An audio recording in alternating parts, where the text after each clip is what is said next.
और अब तो सुनने को आ रहा है कि मुझे ही चलता करने का इंतजाम कर लिया गया है। अभी व्हाट्सएप पे आया कि मैं फोन कर रहा हूं कि बरखा मैम मेरे लिए कोई नौकरी है। ये हंसने की बात नहीं है। इस देश का महान लोकतंत्र अगर एक पत्रकार को नहीं बर्दाश्त कर सकता तो उसके लिए शर्म की बात है। मैं गलत बोल सकता हूं, मैं खराब बोल सकता हूं, लेकिन आपने अगर मेरी हत्या की कामना की है तो वो शर्म की बात है। आपने मुझे उठाकर कहीं फेंकने की कामना की है तो वो शर्म की बात है। ये गांधी के देश में कभी नहीं हो सकता था। जो गांधी अंग्रेजों से लड़ते थे मगर उसे भी शत्रु नहीं कहते थे। हम उस देश के हैं। आप मेरा मजाक उड़ा रहे थे उस दिन। वो सबसे शर्मनाक दिन था जब मेरा फोटो तरह तरह से ट्विटर पे बनाकर चलाने लगा। किसी ने टीका लगा दिया, किसी ने गेरुआ लगा दिया। मैं पहनता हूं भाई गेरुआ, तुम पहनाओगे तो थोड़ी पहनूंगा। मैं पहनता हूं, लाखों लोग पहनते हैं गेरुआ इस देश में। क्या आप वो भी एक दिन टीवी चैनल से तय होगा कि सबको गेरुआ पहनना होगा? वो तो हम पहनते हैं अपने अपने पूजाओं में।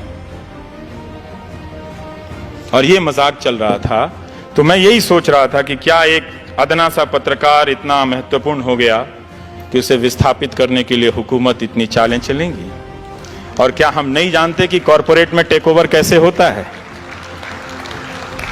आपने दुनिया का इतिहास नहीं पढ़ा? और क्या आप हमेशा ये होता रहा है इसीलिए होते रहने देंगे? होते रहने दीजिए।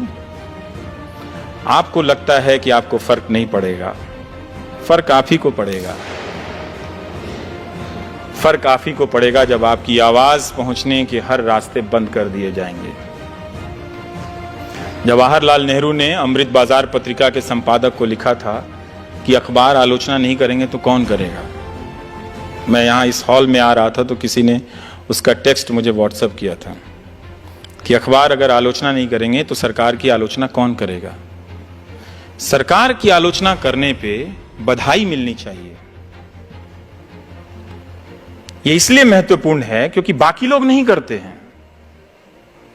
99% मीडिया एक गोदी मीडिया बन गया है। अब रोना रो रहा है कि जो 1% है वो भी गोदी मीडिया है। कमाल है साहब, कमाल है। सारा मीडिया खरीद के जेब में रख लो और दिन भर प्रोपेगेंडा, हिंदू मुस्लिम एजेंडा चलाते रहो और कहो कि गोदी मीडिया दूसरी तरफ भी है। ने देश को अपनी आंखों से देखिए। वो जो रात को एंकर आते हैं और आपको नेशनलिज्म का आधा पाठ पढ़ाते हैं, उनकी निगाह से मत देखिए। वो आपको इस देश की हकीकत से काट कर ले जा रहे हैं, एक ऐसे देश की दुनिया में जो है ही नहीं। हमारा मुल्क सबसे खूबसूरत मुल्कों में से एक है। कॉरपोरेट हमारा बड़ा कमाल का है। उसने पहले मीडिया को नेताओं के यहां पहुंचाया, नेताओं ने मीडिया को अपने पास रख लिया। अब कॉरपोरेट मीडिया तो खरीद लेता है, कई तरह के चैनल, लेकिन बोल वो भी नहीं पा रहा है बेचारा। जीएसटी से परेशान है, उसका धंधा चौपट है, बैंकों के खून निकल रहे हैं, बह रहे हैं, वो घाटे में दबे जा रहे हैं, मरे जा रहे हैं, कोई बोल नहीं रहा है। क्या बात है भाई, तुम भी डर गए? तुम तो बड़े बड़े चैनल खरीद लेते हो। किस लिए खरीदते हो? डरने के लिए? हमने डर में इतना निवेश नहीं देखा। जब डर प्रॉफिटेबल हो जाए तो जनता को सतर्क हो जाना चाहिए, क्योंकि इसमें उसका घाटा है, फायदा 2-4 लोगों का होता है। तो वो डर को प्रॉफिटेबल बिजनेस बना रहे हैं। और यही हो रहा है कि ना कॉरपोरेट बोल पा रहा है, ना जनता की आवाज पहुंच रही है, और लोग सड़कों पर अपने सवालों को लेकर खड़े हैं। शिक्षा मित्र रोज फोन करते हैं कि हम 1.25 लाख की संख्या में हैं, हमारी आवाज कोई नहीं उठाता है। रोज रोते हैं बेचारे। तो नए नए तर्क गढ़े जा रहे हैं, आपकी आंखों में इमेज झोंके जा रहे हैं। मैं उम्मीद कर सकता हूं कि मेरा समय खत्म हो रहा होगा, लेकिन 2-4 बातें यही है कि लोकतंत्र की लड़ाई को आप आउटसोर्स मत कीजिए, गांधी की तरह सत्य के रास्ते पे चलिए, क्योंकि हमारे देश में सच बोलने का इकोसिस्टम नहीं है। इसे हमें स्वीकार कर लेना चाहिए। और इस इकोसिस्टम को हमने नहीं बनने दिया है। जो भी जरा सा चलता है हम उसे पागल घोषित कर देते हैं। जो ईमानदार होता है, कोई कलेक्टर आ गया, वो ऑनेस्टी से काम करता है, उसी के रिश्तेदार बोलेंगे पागल हो गया। ये दुनिया बदल देगा क्या?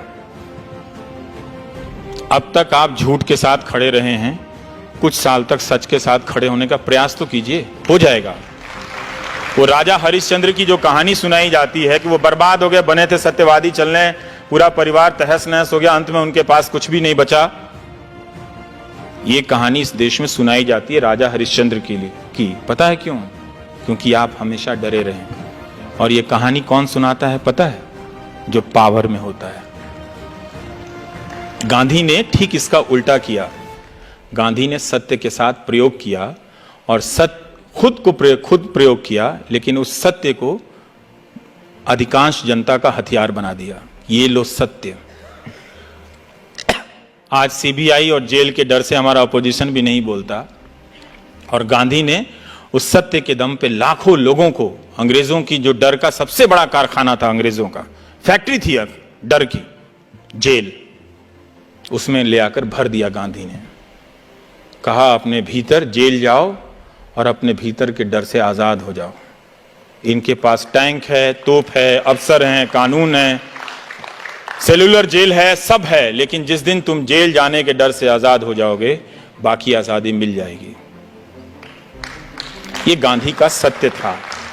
गांधी ने इसी सत्य के लिए अपनी जिंदगी दी।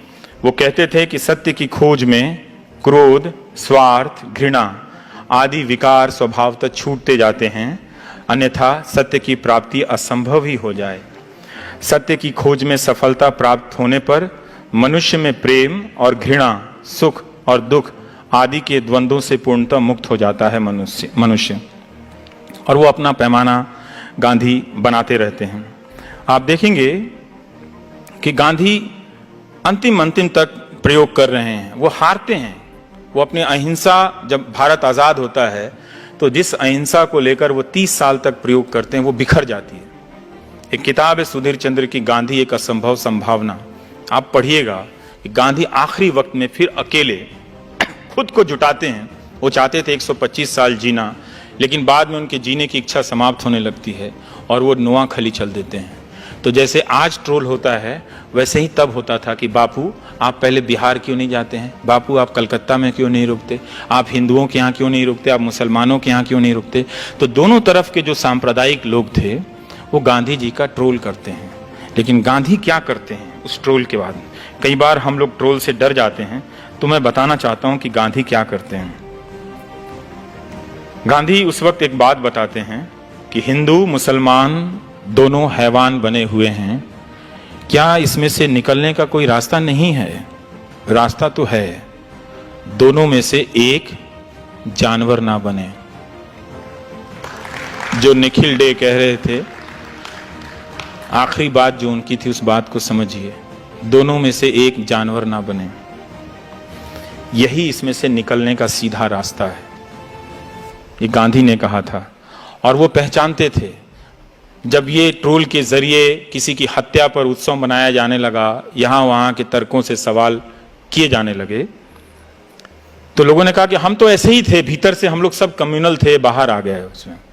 तो बाहर कम्युनल आए तो खराब लगे, तो उसमें नेशनलिज्म थोड़ा सा ऊपर से डाल दो, उसमें मलाई। तब भी गांधी जी कहते हैं कि जो बहुत हिंसा होने लगती है, कि हम लाचारी से अहिंसक बने हुए थे, मगर हमारे दिल में तो हिंसा भरी हुई थी। अब जब अंग्रेज यहां से हट रहे हैं, तो हम उस हिंसा को आपस में लड़कर खर्च कर रहे हैं। हम आज भी उस हिंसा को आपस में लड़कर खर्च कर रहे हैं।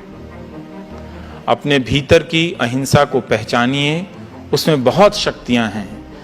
ये वो शक्तियां हैं जो इस मुल्क में बेपनाह मोहब्बत भर देंगी। इस मोहब्बत के सहारे आप कम रोटी खाकर भी मुस्कुराएंगे, जनरल क्लास में भी चलकर मुस्कुराएंगे। ये मोहब्बत नहीं रहेगी